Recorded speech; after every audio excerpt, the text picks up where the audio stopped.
So చాలామంది students అడుగుతూ ఉన్నారు, JNTH 21, 22 బీటెక్ ఎగ్జామ్స్ స్టార్ట్ అయినాయి, అయిపోవడానికి వస్తున్నాయి, ఈ జూలైలో అయిపోతాయి, మరి పేపర్ వాల్యుయేషన్ అనేది స్టార్ట్ అయిందా, ఏ మోడ్లో స్టార్ట్ అయింది, ఇక రిజల్ట్స్ ఎప్పుడు డిక్లేర్ చేస్తారు, పేపర్ వాల్యుయేషన్ ఎలా ఉంటుందని చెప్పేసి వీళ్ళు అడుగుతూ ఉన్నారు. సో దాని గురించి ఇప్పుడు చెప్పదలిచాను. ముందుగా అయితే ఇంతవరకు ఈ ఛానల్ సబ్స్క్రైబ్ చేసుకున్న వాళ్ళు ఎవరైనా ఉంటే సబ్స్క్రైబ్ చేసుకోండి, వీడియోని లైక్ చేయండి, షేర్ చేయండి. మీకు ఏమైనా డౌట్స్ ఉంటే కాల్ మీ 4 ద్వారా కాల్ చేయండి.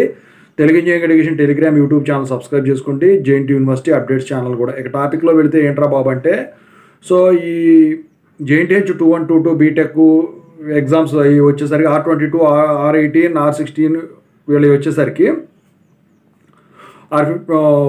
పేపర్ వాల్యుయేషన్ అనేది ఆఫ్లైన్ మోడ్లో అయితే స్టార్ట్ అయిందండి. ఆన్లైన్ మోడ్లో ఇంకా స్టార్ట్ కావాల్సి ఉంది. అయితే ఈ పేపర్ వాల్యుయేషన్ అనేది ఇప్పుడే స్టార్ట్ అయింది కాబట్టి ఇదంతా అయిపోయేపాటికి జూలై అయిపోతుంది ఖచ్చితంగా. సో జూలై ఎండింగ్ కల్లా ఈ మార్క్స్ ఎంట్రీ ఏదైతే ఉందో ఇది కంప్లీట్ అయిపోతుంది. నాకు తెలిసి రిజల్ట్స్ ఏమో ఆగస్ట్ ఫస్ట్ వీక్ కానీ జూలై ఎండింగ్ కానీ డిక్లేర్ అయ్యేదానికి ఛాన్స్ ఉంది. ఎందుకంటే మీకు CBT ఎగ్జామ్స్ అనేవి లేవు కాబట్టి.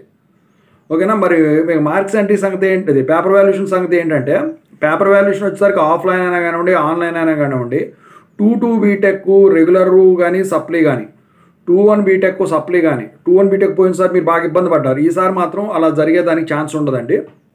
ఎక్కువ శాతం కూడా పాస్ అయిపోవడానికి ఛాన్స్ ఉంటుంది. ఎందుకంటే ఎక్కువ శాతం ఈసారి అన్నీ కూడా ప్రాబ్లమాటిక్ సబ్జెక్ట్సే ఉన్నాయి కాబట్టి.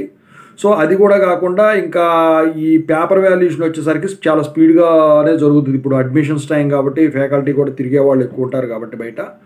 ఆఫ్లైన్ పేపర్ వాల్యుయేషన్కి ఎక్కువ మంది ఇంట్రెస్ట్ చూపారు, యూనివర్సిటీ వాళ్ళు చేస్తారు కాబట్టి స్పీడ్ కొట్టేస్తారు వాటిని.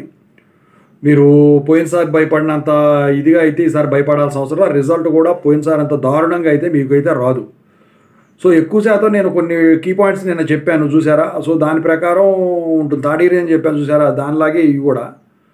సో ఓవరాల్గా అయితే పేపర్ వాల్యుయేషన్ కానీ రిజల్ట్స్ సంబంధించిన అప్డేట్ కాదు ఏంటంటే, ఇంకో అప్డేట్ తెలిసినప్పుడు మీకు ఖచ్చితంగా పెడతాను. Thank you so much.